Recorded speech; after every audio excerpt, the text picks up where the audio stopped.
Starting off our list with an honorable mention at number 10, we have Captain Carter. Normally, I'd put my girl Peggy higher up on any list, but since she's less weird and more awesome, we've gotta put her here. Captain Carter actually originally debuted in the Marvel Puzzle Quest video game during a celebration for Captain America's 75th anniversary, but was given a fully fleshed out backstory and has been a fan favorite ever since. In a universe where Steve Rogers is assassinated before he can be given the super soldier serum, Peggy Carter is instead the one who becomes an incredibly strong and iconic hero for the Allied forces. The comics would continue her adventures, with her universe's New York City coming under attack with nuclear weapons by the Red Skull, and eventually lead to her joining the superhero team the Exiles after their multiverse-spanning adventures brought them into contact. Next up on our list is the center point for one of the most controversial Marvel storylines of all time, the infamous Hydra Cap. Initially appearing to be the main Marvel Universe's Captain America, this version of Steve Rogers had grown up indoctrinated by Hydra's fascist ideologies and was actually sent to America to kill the creator of the superhuman serum for the Axis powers, but instead wound up deceiving his way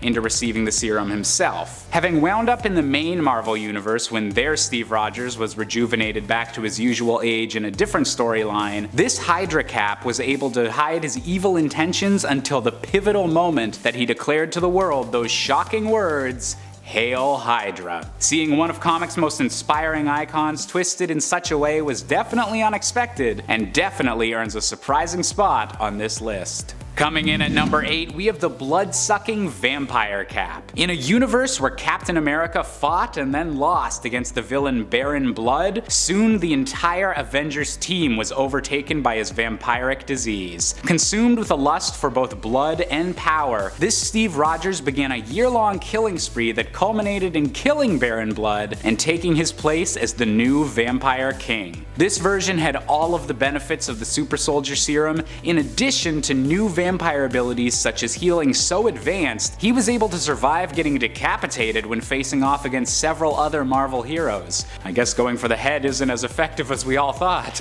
At number 7, we have Ultimate Captain America, a character that probably wasn't intended to be read as weird when first created, but has since turned out to be a bit more of a unique interpretation of the character. Notably more destructive, assertive, and just a bit grumpier than most other interpretations of Steve Rogers, he could be seen as a different interpretation of American patriotism than more classical versions of the character take from. In another wild and tragic twist, this Cap's version of Red Skull is actually his literal son, the result of his last night with his World War II era girlfriend, Gail Richards. Completely unknown about by Steve and born after he was frozen in ice, the baby was taken by the military and grew up in foster care. Growing up with an inferiority complex, this child would eventually scar himself and become the criminal mastermind, the Red Skull. Talk about a messed up family, Steve. Coming in at number 6, it's Steve Rogers. No wait, it's Stephen Strange. No wait again, it's actually Steven Rogers, Soldier Supreme. In a pocket dimension known as Warp World, where every soul of the Marvel Universe has been merged with that of another, Doctor Strange and Captain America were DNA digivolved into the combined form of the Soldier Supreme. In this unique part of the multiverse, the superhuman experiments done by the Allies during World War II were achieved through magic instead of science, with the weak and scrawny Steven Rogers being taught the ways of dark magic and learning powerful sorcery. With a best friend known as Bucky Wong, a literal Winter Soldier after he becomes a ghost, this combo of characters is definitely a standout in a multiverse full of standouts. At number 5, we've got the alternate future showstopper of Danielle Cage, the Captain America of the future. The grown-up child of both Jessica Jones and Luke Cage on Earth 15061, Danielle has taken up the mantle of Captain America in a Manhattan where climate change makes flooding incredibly frequent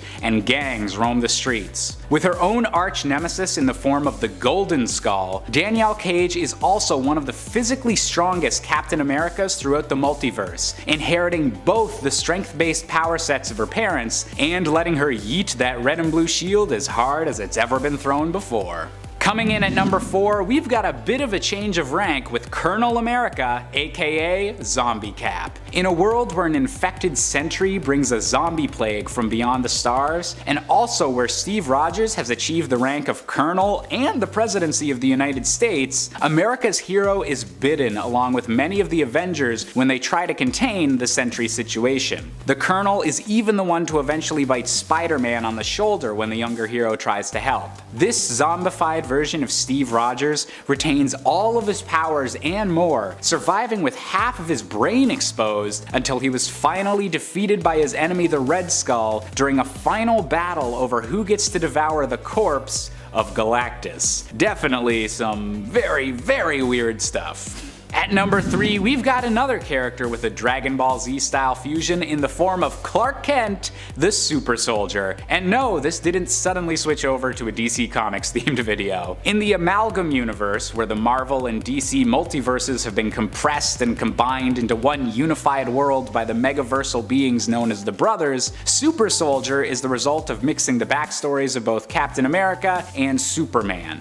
Clark Kent is a young man from Kansas who winds up receiving his powers of strength, heat vision, and flight not from being a Kryptonian, but by volunteering for the Super Soldier program to help America during the Second World War, a process which is spied on by a very mischievous Jimmy Olsen. He would go on to fight the leader of Hydra, a version of Lex Luthor, and Super Metallo, a combination of Metallo and Red Skull's usual brand of killer robots. Double the trouble, double the fun. Coming in at number 2, we've got a version of Captain America that doesn't even need America. That's right, it's Captain Avalon. Coming from a Marvel universe inspired by classic sword and sorcery fantasy, this version of Cap is merely called Stevan until his son, funnily enough named Stevan Jr., is kidnapped by the Dreadlord, an evil alternate version of Baron Zemo. While he doesn't appear to have any actual magical abilities or equivalents to the Super Soldier formula, Captain Avalon is a brave knight at the peak of human condition, and his red and blue shield still brings the core of this classic character to light, even if America doesn't really exist in this Game of Thrones style world. And finally, coming in at the top spot for our weirdest alternate versions of Captain America, we have a choice that's not even human. That's right, it's Captain Americat. Hailing from Earth 8311, the very same world that's home to the spectacular Spider-Ham, this version of Cap is named Stephen Mouser, leads a group of superpowered animals known as the Scavengers, and in another groan-inducing animal pun, most notably led them into battle against the supervillain Moltron. While his appearances have mostly been related to side stories compared to Spider-Ham's main adventures, Captain Americat is definitely the oddest version of Steve Rogers that we've yet to see in the Marvel multiverse. Then again, maybe I'm just biased for the top spot because I'm a cat person. Kicking off the list at number 10, Grey Hulk. One of the more badass versions of the Hulk was also the earliest. See, originally Stan Lee wanted the Hulk to be grey, but ink problems made him green. The Incredible Hulk made his first smashing appearance in 1962 when a teenager Rick Jones was about to be caught up in a gamma bomb test. Scientist Bruce Banner ran out and threw him to safety, but in doing so he himself was caught in said explosion, and in turn he was irradiated with radioactive particles, becoming the Grey Hulk. Our green guy, the main 616 Hulk, is referred to as the Savage Hulk, and Grey Hulk is said to be weaker. They made him an entirely different version in the comics to help explain the color change. They were both fighting to control Bruce. Things get spicy during Peter David's run when we meet Joe Fixit, this mobster Grey Hulk working at a casino. Imagine this guy asking you for your ID. I would bring 5 pieces and a passport, just to be safe. So intimidating. And his hat too, like he looks friendly, but he also looks like when he shakes your hand, he's gonna break all your knuckles. Number 9, Skulk. Coming to life in Doctor Strange Fate issue 1 back in 1996, Marvel's Bruce Banner combined with DC's Solomon Grundy. How fun. Another grey version, but a little more out there this time around. Solomon appeared right before Bruce Banner was caught in that gamma bomb explosion, so now the two ended up fusing together, creating Skulk. Skulk was taught by Doctor Strange Fate that in order to remain in human form, you need the assistance of magic. Black Widow's palm dances will not work in this universe, my friend. So Banner was like, alright, I'll work for you, just make sure I don't become that awful pale monster. Deal? Deal. Great, awesome. Skulk's last comic was in Lobo the Duck issue 1 just a year later. He died in the destruction caused by the Gold Kidney Lady. Yes, you heard me correctly. And before we list off some other fun versions of the Hulk, if you want to skulk smash that like button, that would be lovely. Those clicks really do help us out a lot here. You all rock. Now let's keep this list going. Number 8, Peter Parker. Looking now to the 2006 bullet point storyline, if you haven't already guessed from the title, this one's a superhero swap. We love those. Now this is a life where Uncle Ben, well, still died, but he died a lot earlier, so unfortunately he wasn't around to mentor Peter. Give him the whole with great power comes great responsibility rundown. So now Peter's stealing Jeeps, he's blasting Green Day and flipping off the elderly, just the complete opposite guy that we know and love. During the Jeep joyride, it ran out of gas, so Sneaky Pete went off to look for some more to help fill up. Now while he was searching, that's when he just happened to stumble across that gamma bomb test, and he didn't realize that he had this Hulk side to him until later on that night. His friends got in trouble, so they blamed Peter, and that's when he got really angry, and then he turned into the Hulk for the first time. It was nuts. Aunt May straight up had a heart attack. More than fair. After this point, retired Steve Rogers came back, suited up as Iron Man, and then began hunting him down. This universe is crazy. Peter Hulk killed Steve Rogers, and he didn't go down until Galactus arrived on Earth. Not a bad run. Number 7, Ultimate Hulk. This version of Bruce is quite troubled. He was taught to just stay out of his parents' way growing up, and he also hated himself pretty much. He wanted to be ripped like Captain America, he didn't like his noodle arms. It was a rough go for him in the Ultimate Universe. So when Nick Fury got together the brightest minds to recreate the Super Soldier Serum, Envious Banner was on that team. He did figure it out, or so he thought, but he kept the info to himself. He didn't want any other scientist getting credit. But he took it a little bit too far when he also decided to keep the human testing process to himself as well. He injected himself and became Ultimate Hulk. The first time he changed, he injured Mary and Richard Parker, but down the road he injected himself again, but this time he mixed Super Soldier Serum with Hulk Serum, and then he turned to gray, and his first plan of attack was, of course, as you would think, to fight Freddie Prinze Jr. Yeah. Number 6, Infernal Hulk. First appearing in Deadpool Annual 1, this version picks up after Bruce Banner became the Sorcerer Supreme, and his first trick was to separate the Hulk from himself and just banish him as far away as possible. And what better place to throw him than the pits of hell? While in the land down under, Hulk became Infernal Hulk. A little more scary looking than Joe Fixit, just a little bit. So when our 616 banner arrived to this universe with Spider-Man, Infernal Hulk traded places in hell with the other Bruce's Hulk persona. So now that Infernal Hulk is free and he's going back after Banner. He's pissed. So Deadpool, Spidey, and Supreme Banner, they all figured, okay, let's just reverse this banishing spell, and then as soon as Banner shows back up, we break his neck. Alright, go team, let's do it.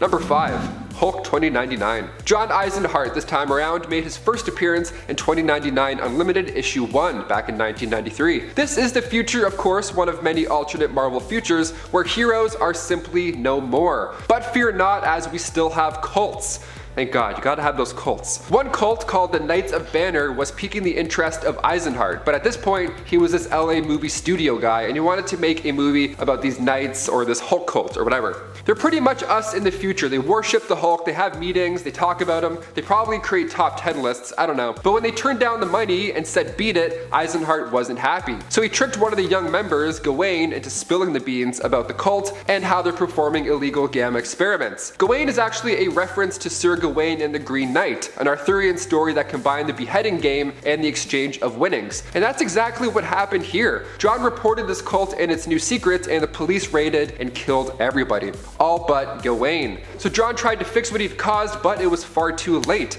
After a gamma bomb went off, he was turned into the 2099 Hulk. Consumed now with guilt as well, he vowed to protect the young knight, and when Draco killed Gawain, spoilers, he figured he would just defend the people from future threats. Number 4, Compound Hulk. First appearing in Hulk Volume 2, Issue 30, Clue is a smarter version of that Grey Hulk that I mentioned earlier in this list. He's an advanced clone rather, created by Xemnu. Now Clue was the result of a cloning gone wrong, classic, and then when Clue and Xemnu were fighting Red Hulk, Impossible Man came in, he was watching the whole thing, and he used his powers to merge both of those guys into the Compound Clue. He didn't last long at all, but anytime the words merge and Hulk are in play, it's bound to get weird. Number 3, Venom Hulk. Venom Hulk is as terrifying as you think. It all goes down in What If issue 4. It shows us what would happen if the alien costume had possessed Spider-Man. So if the Fantastic Four hadn't have been able to separate Peter and the suit initially. It's a fun little alternative. It gets pretty ugly quickly, and the other Avengers are called upon to try and stop Peter from causing more irreversible damage. Doctor Strange is hurling spells at him for hours, still it's no use. And you'd think when the Hulk came along, he could just, huck Peter into a few walls until he calms down. But he arrives and the symbiote sees his power and he's like, that looks pretty good. I want that, gimme. And then when it comes into contact with the Hulk, this nightmare is born. When Thor comes in to hopefully try and end this disaster of a situation, he too is consumed by the symbiote. I really hope we get to see some sort of evil version of the Hulk in this What If Disney show. I mean, Venom Hulk would be amazing. I would love to see this issue on TV. Might be a little long shot, but maybe Grey Hulk perhaps. I don't know. Some sort of evil Hulk is coming, I feel it. Number 2, Lizard Hulk. Still green this time around, just a little more wet and scaly. He comes from Earth 19919. Robert Banner, of course, has a similar origin as the Hulk that we're now familiar with, only he was infected by the Spider Virus in Spider Island issue 1. So a little more this time around. Now he's got extra arms and he's even more powerful. Just what you want. The Spider Queen at this point is standing tall over Manhattan with the residents of New York City turning into spiders, which I gotta say, worst thing I've ever heard. I feel itchy just reading that. And as for our heroes, it's probably best if they switch to a different animal's DNA to avoid the whole mind control Spider Queen awful situation. So Captain America gets a hairy upgrade and the Hulk gets paired with some lizard DNA, resulting in a weird but exciting storyline. Major Godzilla vibes over here. And finally, number 1, you guessed it, Old Man Logan. Remember that time that the Hulk was a landlord and had Hulklings with his cousin Jen Walters? Let's talk about it. Old Man Logan is an absolute masterpiece, first of all. Created by Mark Miller and Steve McNiven, we get to see a dark future where supervillains have taken over the United States. Bruce Banner ended up taking over California from Abomination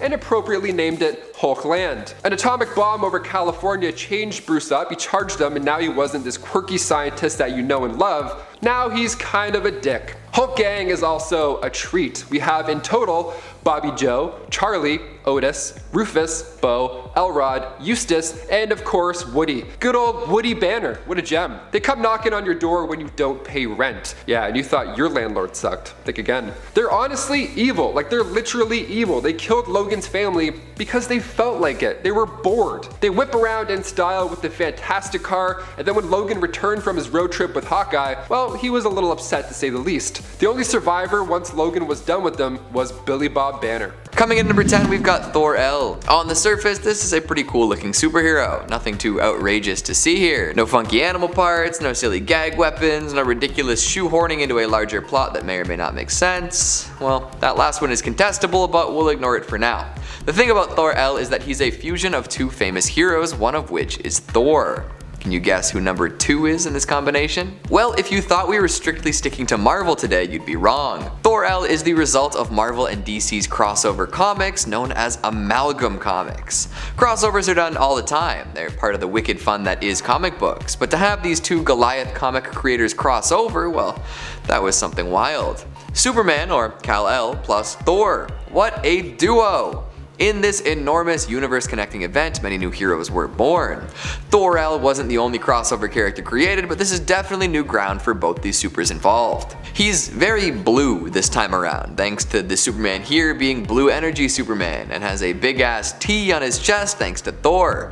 A very powerful creature indeed. Not a very long-lived one though, as he only shows up a few times across a couple issues. Coming in at number 9, we've got Iron Hammer. Sticking with the theme of crossovers, let's take a look at one that can be associated with the most ambitious crossover event of all time. The Avengers might seem a little basic at this point, what with them being the focal point of a multi-billion-dollar film franchise that now largely controls the feature film industry, but they used to be something people got really excited for. You could hint at it unendingly and build up the hype as much as you wanted because people really wanted to see Iron Man, Thor, Captain America, Hawkeye, Black Widow, and the Hulk team up. Eventually they got Spider-Man in there too, phenomenal.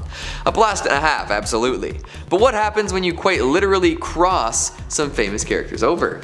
Well, you get Iron Hammer, which, very cool name by the way. He comes from the world of Infinity Warps, where Gamora messes up the universe, causing all sorts of heroes and villains to mishmash together. This results in a whole new squad of crazy characters, including Stark Odinson, the lovely son of Iron Man and Thor. If you thought these two were strong on their own, just check this out. When Iron Hammer was first conceived, he sort of just lived his life as a human with no memory of anything else. Eventually he did realize his skill with technology, and even further down the line discovered his Asgardian ancestry. The result? Iron Man with Asgardian enhanced technology. Magic and machine, together at last. Coming in at number 8, we've got Zombie Thor. Marvel zombies, what a wild ride for all involved. One would assume that a literal god might be able to resist the zombie virus and fight back, but here we are. I guess it's more of a super zombie virus after all. After a valiant fight to keep hope alive, Thor could fight no longer. The Deadite Legion were too much for him in both numbers and power, and so Thor succumbed to the virus. From there he rose up, looking for a nice snack to eat, and began his life as a zombie. Frankly, zombie Thor doesn't look all that different from regular Thor, save for a much spookier face and a nice set of chompers that we tend to focus on a little more than usual. Oh, and Mjolnir is no longer his weapon. As a zombie, he stops being worthy, which leaves him kinda feeling naked. Instead of remaining as a hammerless zombie, Thor decides to find a new one. And so he does, in the form of a bunch of scraps cobbled together from the rubble. Improvised weapons and zombies, a tale as old as time. Coming in number 7, we've got Revenger Thor. Revenger, not Avenger. And we're not talking about the Revengers from Thor Ragnarok. We'll talk about MCU stuff some other time. For now, we're diving straight into the Cancerverse, where Lovecraftian abominations rule and death has been done away with entirely. That is a weird, tough pill to swallow. Somehow, Lord Marvel has corrupted the Avengers here and made it so that they serve the many angled ones. These creatures resemble the great old ones of Lovecraftian lore and really lean into that cosmic horror angle. Very spooky, very creepy, very mind-boggling. Thor specifically gets a wild makeover, now sporting some weird tentacle protrusions out of his face and glowing red eyes to boot. Definitely not a hero that would bring relief to the face of a scared public. Coming at number 6, we've got Beta Ray Bill. This one is pretty much accidental in how it happened. A super soldier from a race known as Corbinites, Beta Ray Bill was already pretty powerful before being granted the power of Thor. When the Corbinites galaxy was destroyed, Bill was the one designated to protect their planet, and he did so quite well. A very heroic hero, of course. So when he fought Thor over the use of Mjolnir, it turned out that he was indeed worthy of that power. In doing so, he was granted the power of Thor through a weapon called Stormbreaker. Good for you, Bill. Thor. Whatever. Coming in at number 5, we've got Cyclops Thor. Mjolnir only has one eye, and now Thor does too. Sorry for that terrible joke, I just couldn't help it. Somewhere out there is a universe absolutely stuffed with Cyclops, beings only sporting one eye. Dead center on their heads, the look is an uncanny one indeed. In that very same world, all of the regular heroes we've come to know and love are around, although they're all sporting that singular optical nerve. Thor is included in this mess, and they eventually make it through some dimensional cracks to cause trouble in other realities. Powerful and weird to look at, this version of Thor is a doozy. Very strange indeed. Coming in number 4, we've got Venom Thor. The symbiote never gives up. No way, no how. In a universe where it does not attach itself to Eddie Brock, it does its best to find another suitable host. In the case of Venom Thor, it first found Spider-Man. Featured in a What If comic, this time the symbiote hijacks Peter Parker. This causes all sorts of chaos, eventually resulting in it hopping to the Hulk. And then the Jolly Green Giant eventually delivers it to Thor. This is particularly rough because this version of the alien creature doesn't recoil at the introduction of sonic energy. It just feeds off the energy of the heroes it attaches to. So for a while, Venom is born with the body and powers of an Asgardian. Yikes. Eventually, Thor is able to shake it off and defeat it, but that doesn't make up for the very strange image of a venom-colored god of thunder though. Coming in at number 3, we've got Throg. It's Thor, but he's a frog. Just look at him. Man, what a world we live in where stuff like this is just readily accessible at all times. The god of thunder in adorable amphibian form. This version of Thor pops up a couple times, once being held captive in a jar and once in a run where all the Avengers were animals. The jar frog found in The Void was hinted at being a result of one of Loki's pranks on Thor. Very funny, brother, now turn me back into an Asgardian. The other Throg is a wild tale of Simon Walterson accidentally getting turned into a frog, joining an animal war, coming across a piece of Mjolnir, and transforming into Thor. Throg! It's Thor, but a frog. Coming in at number 2, we've got Thur. Even less sensical to say and even more goofy, this is an outlandishly cartoonish iteration of the God of Thunder. His story stays the same, his powers remain unchanged, but now Thor is a cartoon bulldog. He's part of the Scavengers, and was born in Arfgard. Oh me, oh my. It's definitely mostly a gag character, originally appearing in an issue of the Spectacular Spider-Ham alongside Peter Porker, but Thur has been around and continues to show up. And at number 1, we've got Thorangutan. Honestly, I just wanted to say this one out loud. Like, Throg and Thur are all fun and all, but the pun action on Thorangutan is unmatched. Say it out loud while looking at this goofy little monkey and tell me you don't crack a smile. Thorangutan is a hero on an Earth ruled by intelligent apes. Ape Avengers, Ape Assemble. And with that, I'll stop. Kicking off the list at number 10, Anthony the Vampire. Making his first appearance in Ultimate Avengers issue 14, Anthony was the greatest vampire hunter who ever walked this earth. He trained Daredevil, Blade, and Edward Cullen. Okay, the last one I lied about, but still, you get it. When he meets up with Blade later on, he has a new look. He was eventually bitten by a vampire, so he became their leader as well. The coolest part about Anthony is that he uses a Mark I Iron Man suit to get around during the day, so the sun doesn't, evaporate him or whatever. He captured and turned Smart Hulk into a bloodsucker, but his armor was stolen and used by Stick to fight back. Another Tony, another suit. Imagine you're in trouble and this guy rolls up on you. What a surprise that would be. Issue 16 of Ultimate Avengers opens with a great Twilight parody, but this is also the last time we see this Iron Man take flight. And that's because Hulk punched his head off, and usually when he does that, you don't come back, vampire or not.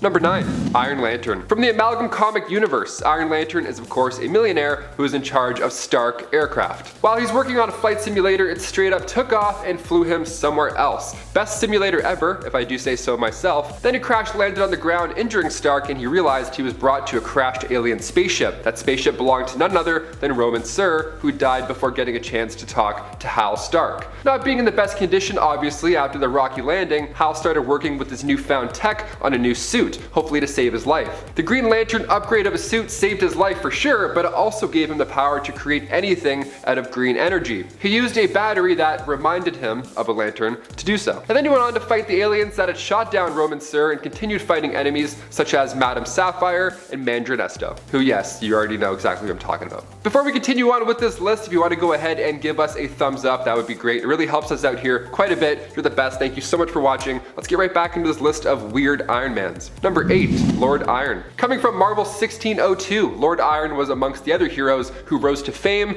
but a little bit back in time. See, Captain America was literally shot back in time, so the Age of Heroes has to begin there. And in turn, we get some fun versions of our Avengers. Anthony Stark was taken and held captive in the Holy Land during the English and Spanish War, a little different than the cave that he ended up with in our time. He was forced to make weapons still for them for weeks, mirroring Tony's origin in a fun, older way. David Banner was torturing him this time around though, so Anthony makes his own suit powered by lightning bottles. Okay. Now it doesn't matter which timeline Tony ends up in, he's destined to be Iron Man one way or another. Number 7, Iron Man Noir. Coming from the Noir series, Iron Man of Earth 90214 had to go all the way to Atlantis to fix his heart problem. What am I talking about? Let's find out. Tony in this reality was an industrialist adventurer. It feels like National Treasure almost. We meet Tony and the crew and they're looking for something called the Jade Mask. This mask that was said to cure any kind of ailment, so he figured, hey, it's worth a shot to fix the old ticker. It didn't work, so some traitors then revealed themselves once the mask was found, so Tony and Rhodey escaped and returned to New York. He goes on yet another treasure hunt with Rhodey, this time to Atlantis, because he heard a rumor that this power source could also do wonders to his heart, maybe, perhaps. Tony gets the trident, and again, he gets betrayed. Zemo and his forces were strong enough to kidnap Pepper, and Tony and Rhodes need a new plan. They travel to Zemo's castle, and it's then that it's revealed that Zemo is actually Tony's father, brainwashed by Strucker. And he was also equipped with Iron Man suits because action and adventure. As far as noir storylines go, Iron Man isn't my favorite, but the whole Nathan Drake vibe that Tony has is still quite fun. And also Atlantis. It's kind of weird. Dive in. Number 6, Earth X. Also known as Earth 9997, this version of Iron Man hit the pages back in Earth X issue 0. This time around, the human race is at risk due to the release of Terrigen mists. So Tony decides, you know what, I'm just going to isolate myself, not being sure how the mist would react, which is a fair point. So in turn, he would wear his armor all the time, then eventually he made an Iron Manor in New York. Super cautious, you know, with today's stuff going on, you can't really blame him. He went even further when he decided it was best to create his own team, the Iron Avengers. guy was super paranoid. So eventually Galactus did come along, so Tony used his Iron Manner and distracted the Celestials beforehand. Now during this, Tony lost his life. Some wreckage impaled him, and for the first time in a while, Tony was able to breathe open air. How, you ask? Well, he died, and his soul immediately went to the realm of the dead, and that's when Captain Marvel's soul recruited him for an army set to take on Death. Which is, first of all, nuts, because even after you die in Marvel Comics, you can't just chill out in heaven. You have to like go fight another war immediately. Like, come on. But Death did eventually die, and that's when Tony got another huge upgrade in Paradise. Using the High Evolutionary's devices, Tony was changed into this angelic being, of course, still with wings. And he looked like Iron Man, so that's fun. You can customize your own angel outfit once you get up there. That's good to know. Number 5. Tony Doom. Since What If is currently dropping weekly episodes on Disney+, we have to mention one of the more wild issues. What if Tony Stark had become Dr. Doom? It would probably be pretty bad. Yeah, yes, it is. So here in the storyline that both of them go to the same college instead of Reed Richards being Victor's roommate. So now it's Tony. Two geniuses in one dorm. Sounds like they would make dreams come true, but in reality it was a living nightmare waiting to happen. Doom tricked Tony into switching bodies Freaky Friday style. And on top of that, Tony's memories were also wiped. So Tony, in Doom's body, gets in heat for the experiment, and in turn, he gets sent back to Liberia. Meanwhile, Doom is in line to take over Stark Industries. He still is Tony Stark, so down the road, Doom Industries was now a competitor to Stark Industries. He's brilliant in any way. The pair end up creating their own armors. Of course, Tony builds a red and gold Doom armor, while Doom makes a green and gray Iron Man armor. I'll give you a second to absorb that. There we go. It's a fun little swap with good action, but it's a little bit too confusing of a Freaky Friday type plot. But it's worth a shot. Go give it a try. Number 4. Dead Man Walking. We look now over to Fantastic Four: The End, released in 2007. Most of Tony's story here was the same, but during the Mutant Wars, Tony lost his life. Now he didn't get redirected to a paradise where he would then become an Iron Man themed angel. Instead, he uploaded his subconsciousness into an AI. So now he lives through his armors, just swapping back and forth, walking around, which sounds like a solution, I guess, but living forever? Come on, Tony, I don't think that's a way to go, really. Number 3. Steel Corpse. Tony and his suit have always been so close. It's had its back many times, sometimes even acting for itself and making a judgment call. Like in Iron Man 3, it literally woke Tony up from a nightmare aggressively. We love that future tech. But in the Age of X storyline, the suit literally has his back as Tony and the suit begin to merge. Ugh, I'm itchy just reading this. This started right after a virus began taking its toll on Tony. He was rapidly declining health-wise, so he chose a more fitting name, Steel Corpse, to be kind of funny, but also he looks like a corpse, so he's like, nah, I'm just gonna admit it. He, alongside other, much healthier Avengers, were tasked to take down mutants, but when the gang got there, they of course opted to save them instead. Superhero twist of logic, we love it. Only Tony's advanced suit wasn't exactly on board with his new plan, and it started to act out by itself. It still wanted to save the day, although this was not the right way to do it. Captain America had no choice but to end the life of Steel Corpse in order to save the mutants. Number 2. Iron Goblin. Making his first appearance in the Spider Island series, Iron Goblin wasn't made through any reality warping or anything like that. Instead, this happens during the Resistance assault on Spider-Queen, which is sounding crazier than what I just said. Tony Stark ends up getting captured and infected with the spider virus. He's going nuts at this point, so the rest of the heroes try and snap him out of it by using Goblin Formula, which is a solution, I guess. I don't know, read a book, read a comic book, Avengers. Something bad's gonna happen. So we went from being a spider monster to Iron Goblin. Pretty crazy 24 hours for Tony. Tony was still Tony after this point though, despite the evil green look on his face. Like he even said Norman stole his armor before, so he was just evening it out. Haha, he's funny, he's still Tony, nice. But as time went by, every minute that passed, that formula started to in fact change Tony. Like for example, he was flying around on the glider, although he can fly with his suit. It's not looking good. He knew he was going insane, so he sacrificed himself when the Queen's army attacked. Still a hero nonetheless, although he's mean and green and throwing pumpkin bombs.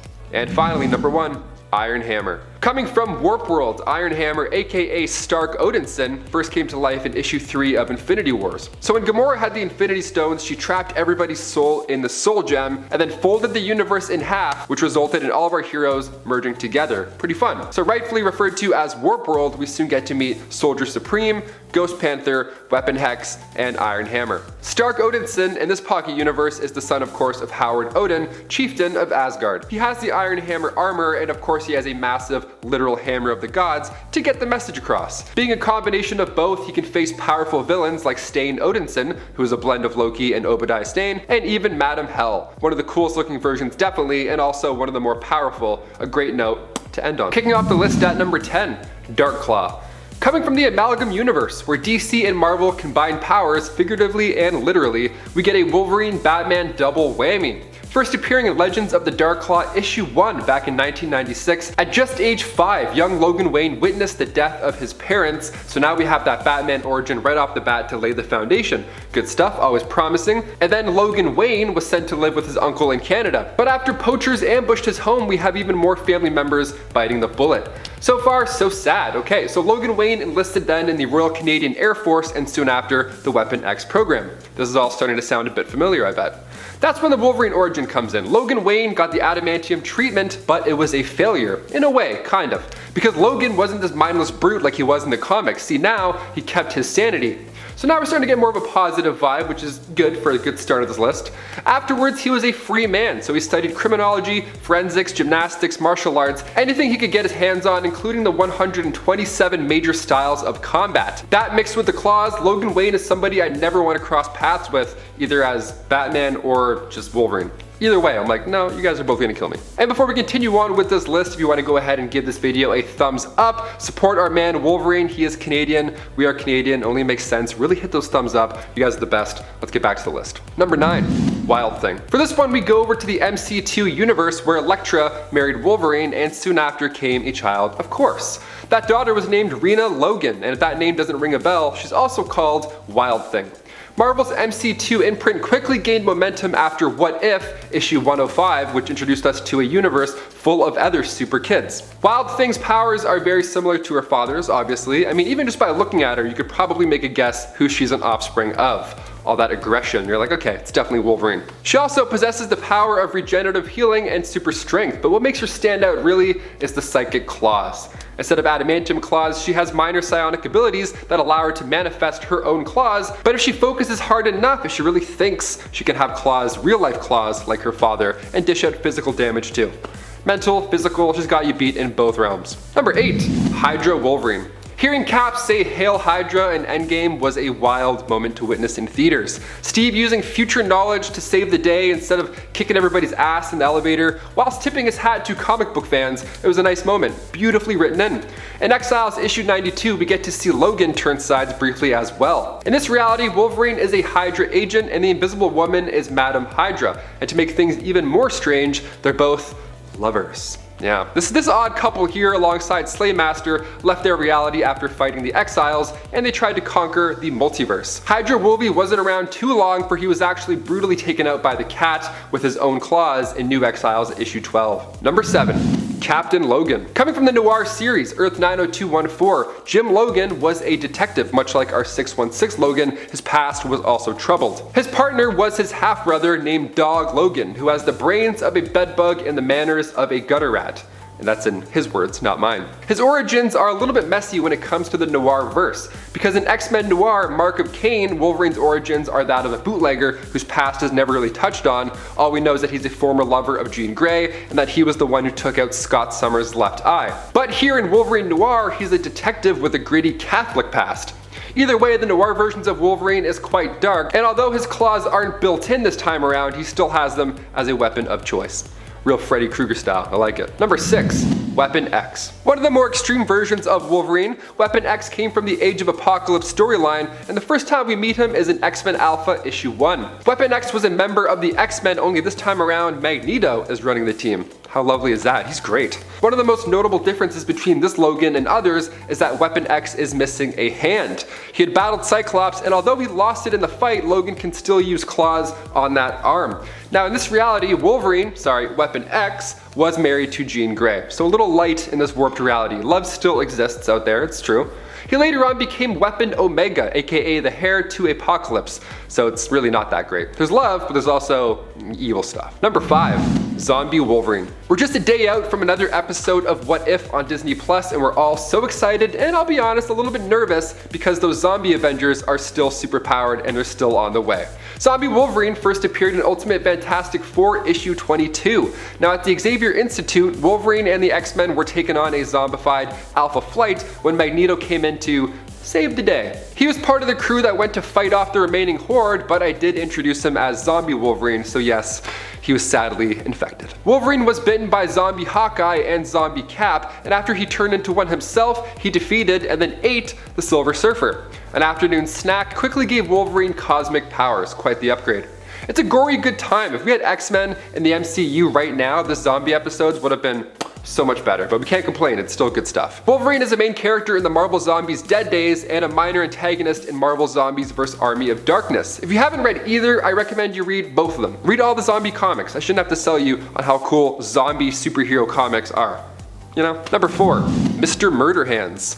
There's a nickname, a rather fitting one, really. Logan from Earth 65 first appeared in Spider-Gwen Volume 2, Issue 20. He was a former Japanese samurai who was cursed by a witch. The curse was that you have to live on Earth for all the days that his targets, the people that he killed, would have. So he's gonna see quite a few days, basically. His memory here is also erased, and it happens right after he joins the Weapon X program, where he's also given his trademark adamantium claws. When he later joins S.H.I.E.L.D.'s Black Ops team, his fellow operatives give him the nickname of Mr. Murderhands. Nice. Oh, this is your teammate, Edward Murderhands. Yeah, make sure you sign in. Great, break a like, team. Number 3, Primal Wolverine. A side we don't get to see too often is Logan's animalistic side. Although maybe it's for the best, we don't want to see that. We don't want any of that smoke, really. Coming from the Mutant X series back in 1998, we pick up with Wolverine, Sabretooth, and Wildchild, but this time around they're referred to as the Pack.